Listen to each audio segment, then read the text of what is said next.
Make room for Javi. Welcome to my Project a Day video, where I explain a project or tell a story each day for a year, and I attempt to complete my shop. Today is day 11 of 365, and today's project is to disassemble the old temporary office walls. So as I promised you yesterday, here's today's story on my history at Radio Shack. I was always interested in electronics, and I was always in Radio Shack. I was buying electronic parts right and left, and I knew everything there was about practically every chip in the store. I was a big Radio Shack fan in general. Fast forward to the summer of '83. I'd graduated high school, getting ready for university, and was spending my summer at Radio Shack, as I often did. The manager, Dave Good, and I would constantly be quizzing each other on trivia.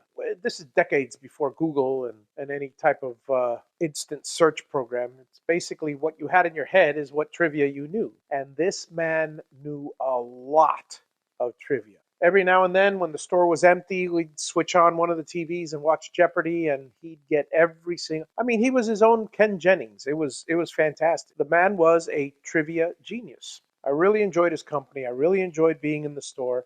And I would spend, like I said, a lot of my time there. I still lived at home, and I was 17 years old, and my mom always knew that if she needed to reach me, she'd just call the Radio Shack store, and that's where I was. One evening in the summer, I was helping Dave cataloging the merchandise, and I told him he should have more of these items and less of these. He's got too many of these. He should see if he could get rid of them to another store because they don't sell, etc., etc., etc. He was a successful store manager, and he had a handle on all the big-ticket items, from the computers to the stereos to everything else. But all the small force-feed electronic stuff he knew nothing about. The Tandy Corporation had recommended quantities to have in stock, and they just went by those. And they would only restock every 3 months when inventory came around. I told him that was not enough. You'll run out of the 555 timers within a week. At that point, he turned to me and he goes, "You want a job?"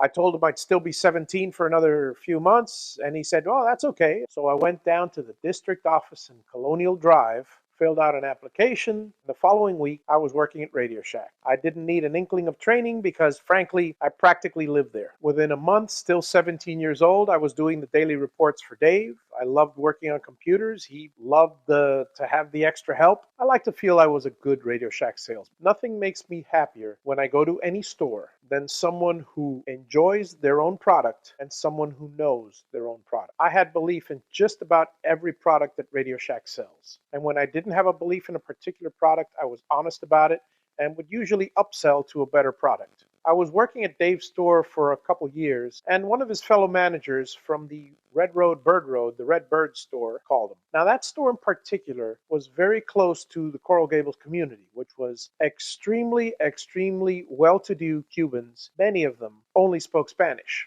It was a low-income store because it was in a predominantly Latin area, and both the manager and the salesperson, John and Ralph, were native, non-Spanish speaking Miamians. The store was changing their colors from orange and yellow to beige. So we had to paint all the pegboard walls beige. They would prefer somebody who could speak Spanish, and I spoke Spanish. Dave asked me if I wanted to go work there for about a month or two, and I said I would love to.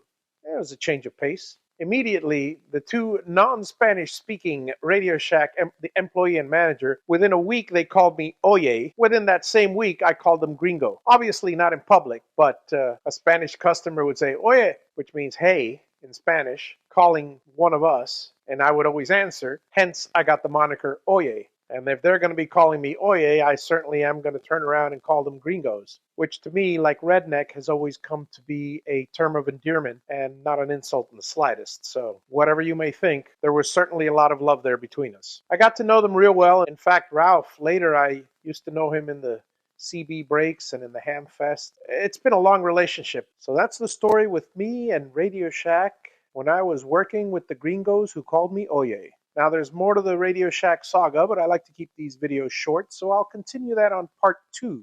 Tomorrow, I'll be assembling racks 3 and 4, and I'll explain exactly how I do that step by step, rather than just showing you a time lapse like I did last time. And the next day, I'll share with you part 2 of my Radio Shack story. Thank you for watching. Feel free to comment. I enjoy reading them, particularly when they're pleasant. Please subscribe, and as always, Have a great day. Make room for Javi.